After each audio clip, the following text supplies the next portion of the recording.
And then he was like, Barbara, I'm being real. I'm not being a junkie, guys.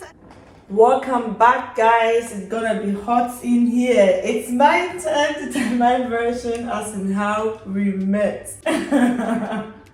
I'm going to make it more lively. He's just boring. Okay, listen to my version as in how it started. Okay, I don't know if you have watched his own. If not, go watch it. But listen to mine. So let's start from 2015. It was exactly 19th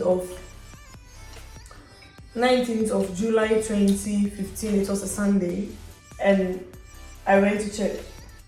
Right after church, I came home, and hey, mostly when you're at home, you are on your phone chatting here and there. So I was home, and then I received a message from this gentleman. It was in the evening. It was summertime, I remember, so it wasn't that dark when he sent me the message. And then I saw hi.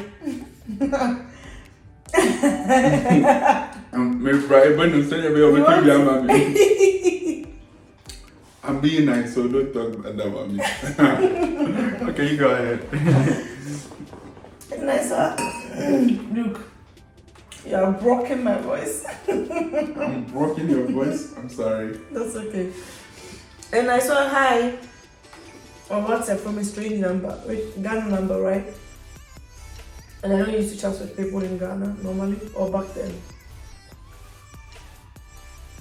And I was like, hi, who are you? And then he was like, I'm Fred.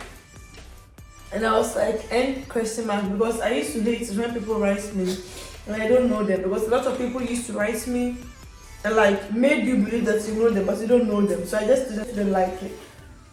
And then he replied, I'm Godfrey. And I'm like, and he told me like, you was playing yourself. I think Erama gave you my number.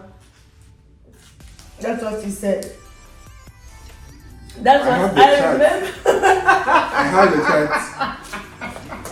Hold on. Okay. Let me unwrap my ice cream. Unwrap your ice cream. Because I need it. Funny enough, Erama, like I saw his picture on Erama's status, and I commented he looks good, because Erama is very not curious, secretive. So I thought she was hiding something, or it's her boyfriend and she don't want to tell me. So I was like, is he your boyfriend? And she was like, no, he's not my boyfriend. He's so good. He's single. He's searching for a girlfriend. Like, that's what she told me. And I wasn't searching. That's what she told me. She was searching for one for me. Okay. That's what she told me. She told me a whole lot about him, how good he is, and blah, blah, blah. And I was like, it was just a compliment I gave. Anyways. So when I saw the message, I knew it was like, when he said his friend, I knew it was him, right? But then I want you to talk so sweet, so eat something sweet. Sorry guys, I'll leave her to continue her story. Yeah. So I knew it was him, and then we chat. I don't even remember what we talked about on that day, but I think that day the conversation wasn't long. And then the next day we chat. So we used to talk a lot, like on phone, chatting here and there. So it was, I think, within 2 weeks while we were chatting, he sent me, and he was so nice. He used to pray with me back then. Like, we used to preach together, or he used to preach to me. We share what we learned from church. Exactly, because back then I was in Bible studies. I didn't miss any Bible studies. So when I came home, we had to talk about it and like do Bible quiz and here and there, because he was like that church kind of person. I was too, but it wasn't like how his own was. So at that time I was about to graduate from school, and I graduated, and a friend of mine, her name is Rosa, told me or promised me that when I pass my exams, we'll go on a trip. So that was my first time ever traveling outside from home, like alone. So we went to, where were we? In Austria, right? We went to Austria, and then, like, before we went, I used to chat with him, and we used to talk a lot. Funny enough, when we went there, I was always chatting with him. And like when he didn't send me a message, I was mad. Like and we were just friends, guys. I was mad if I didn't hear from him. I was mad if you don't send me a message. And like I was the most happiest person on earth when I saw a message from you. So whenever I see a message from you, I will be dancing and like jumping around, smiling. So that friend of mine, Feroza. I don't mean to cut you off. She never told me this.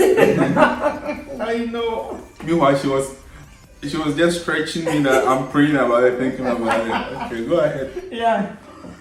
So that friend of mine, Feroza, like we were in the same room. We booked like one room with Hotel room, yeah. exactly. So we used to sleep on the same bed. So we used whenever I was chatting with him, like she was beside me. And she was like, who are you chatting with? And I told her like, there's this guy, his name is Godfred, he's so nice, God-fearing, and like he used to pray with me. He was the first person to send me a message. He was so loving and so caring, and it was just nice. So my friend told me, Barbara, I think you're in love with the guy. And I was like, nope. I'm not in love with him. I'm just enjoying his company, and I'm just enjoying him being nice to me. And so it's like, of course you're in love. Look at your behavior. You guys match his good together. He's a believer. You're a believer too. Like, you're happy when you're chatting with him. And I was mad when I didn't hear from him. So, fast forward. Our vacation was over. And I even had a fight with my friend because I was always on my phone expecting a message from him. And then she was like, I didn't give him my attention. So she was mad at me. Anyways, our vacation was over, and on our way back home to Munich, you had sent me a message that you want to talk to me when I get back to Munich. Do you remember? I remember. So when he sent the message, I couldn't wait. I don't know. The day that he said, I hold my days, I jumped. I was like, oh my God, Feroza, he's going to ask me. Well, no, she was waiting. But I wasn't waiting though. I wasn't waiting to shoot my shot, but it just... Listen. I'm listening, boss. And then I was jumping around. I was the happiest person ever. Like, I was so happy. And then I was like, oh my God, Feroza, he is going to propose to me. He said he wants to talk to me. And so I couldn't wait to get back home to Munich. So on our way home, something happened. I think someone insulted me, was very, very racist to me. If you could remember, I talked to you about it. I was crying. Like, that was the first time ever, like, facing... what do you call it? Racism in the highest level. Yeah. Exactly. And so like I spoke to him about it, and like he calmed me down. So on our way back to Munich, we were in Munich Central Station. Oh my God, guys! Immediately we got to Munich Central Station. I took my phone. I called him. I am in Munich. What do you want to tell me? And then he was like, I should wait till I get home. Okay. I finally got home. And I sent him a message, I'm home. And he was like, I should wait for some minutes or something. You'll get back to me. Guys, I couldn't wait for him to propose to me because somehow I think I was in love, but I didn't want to accept the fact that I was in love. But my friend told me that I was in love with this guy. Okay, cool. So he sent me a message on that night, or it was in the evening, I don't even remember. And then he was like, no matter the number of years, oh sorry guys, before then he proposed to me. We used to talk about marriage, growing up, you know, all those stuff. So like it was never my intention to get married or whatever. Like that was never something that I was thinking about at that age. So he was like, and I think I remember I told you I want to get married when I'm 30. Like I wanted to marry with 30, guys, 30. No. And then he sent me a message and he was like, no matter the number of years you wait until you be ready to get married, I'll always be there for you. I didn't really believe it. So he sent a voicemail and then he was like, Barbara, I'm being real. I'm not being a junk. Guys, I still have the voicemail. The number of years I want to wait. I'm not being a freak or a junk. I don't marry you. So that's what he told me. That was so cute. Even though I was expecting it, but some way, somehow, when he said it, some way, somehow, I just couldn't believe it when it came, right? And then I was like, I was happy, to be honest. I was happy when he proposed to me. But I was like, okay, I have to pray about it. And then also, it just didn't take me 2 weeks. 1 week I really prayed about it, like some days. But the other days I was just being, I just wanted him to wait. I just wanted to see what he really wants, if he's being real. So I think that was on the 2nd of August, right? I replied to your message and I was like, yeah, you're my boyfriend. And that's how we started dating. Oh, that's how we came together. I was trying to look for your chat, something like that. Because I have the whole chat, guy, from everything, like, I don't know if you'll see, yeah. 19th of July 2020. Everything, like, I did backup and it's in my Gmail for evidence sake. Alright, go ahead. I also have a lot here.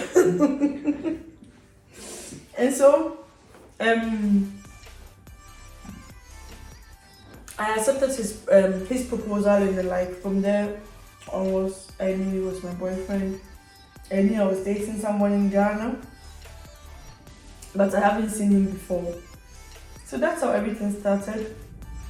And yeah, we used to talk about the future, what our plans are, what your inspiration are for me, and here and there. And that's how we met. That's my version of how we met and how we came together. And I also have pictures here, because back then I used to take a lot of screenshots from our chat room, because he was so cute. He was the first person to send me a message when I woke up. Sweet messages, prayers, word of encouragement, motivation, like a whole lot. So I have so many things here. I also would like to read something.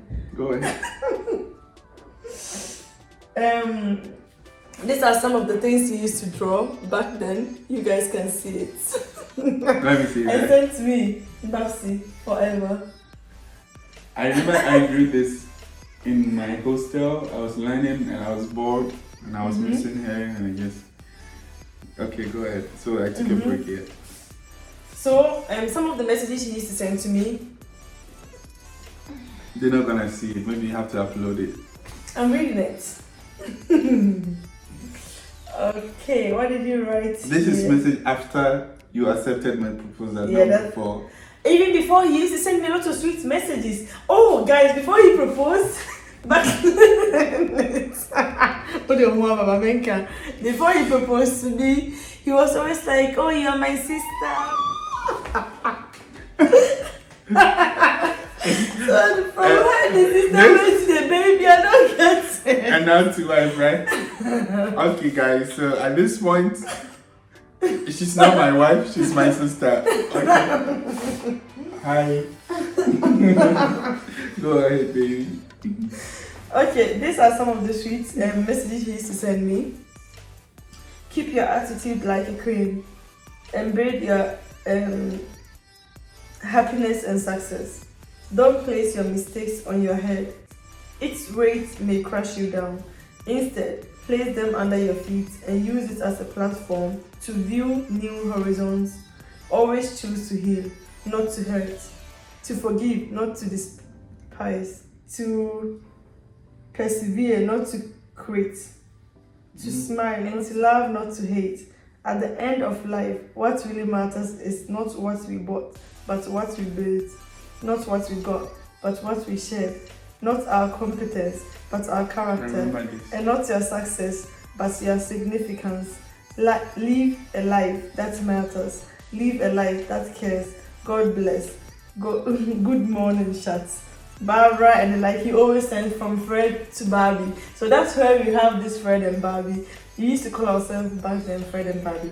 Okay, so that's how we met. And when he proposed to me, to be honest, guys, like, he was so different. And like, he was so different. Like, I don't know, he was like an angel. Like, he understood me. Whenever I came up with topics, like, I felt like he was the only person who understood me, you know. He was able to calm me down, like, to change my way of thinking and a whole lot. So I was like, oh wow, he's different, like so different. Moreover, he has so much respect and I think that's what made me fall in love in him. Yes, still I was a bit scared because I really wanted to see the person that I was dating, and yeah, that's what led us to 𝐸𝐸𝐧𝐬𝐬, where we met for the first time in real life after having a blind date for almost a year. A year and a week or so. Yeah. And we met in real life. Yeah. So the video about how we met in real life will be the next video for you to watch. Alright. So we had talked for almost a year as blind date or blind couple. We were just enjoying each other's company. We were missing each other. Guys, we never shared nude pictures.